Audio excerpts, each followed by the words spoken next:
Immigrant communities are facing unprecedented challenges, with large-scale deportations posing a serious threat to the safety and stability of our families. In these critical times, how can we come together to protect and support one another? One of the most important steps that we can take is to stay informed so that we can ensure that we do not contribute to fear and panic by spreading misinformation. Misinformation can create confusion, discourage people from seeking help, and make our communities more vulnerable. In the current climate, it is important to empower and remain informed. We must also remain vigilant and educate ourselves about the various law enforcement agencies operating in the city, county, state, and at the federal level. Understanding their roles, jurisdictions, and policies will enable us to identify potential risk and more effectively advocate for immigrant communities. The Los Angeles Police Department, known as LAPD, enforces laws within the city of Los Angeles, like the metro, subway, and bus lines throughout our city, but do not enforce immigration laws. The Los Angeles County Sheriff's Department, known as LASD,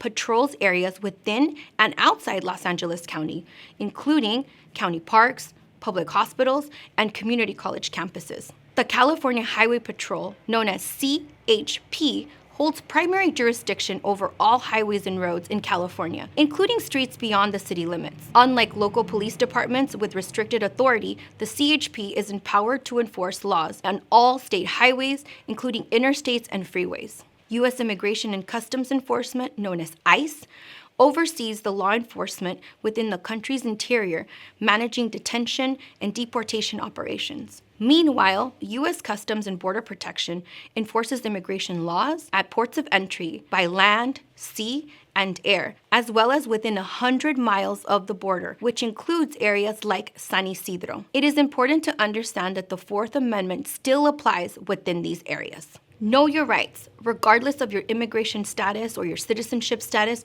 you have constitutional rights. You have the constitutional right to remain silent. You do not have to answer any questions of federal agents. You have the right to refuse the consent to a search of yourself, your car, or your home based on the Fourth Amendment rights. If you are outside of your home, you can ask the ICE agent or federal agent if you are under arrest. If the agent says you are not under arrest, then you can leave, but do so in a calm manner.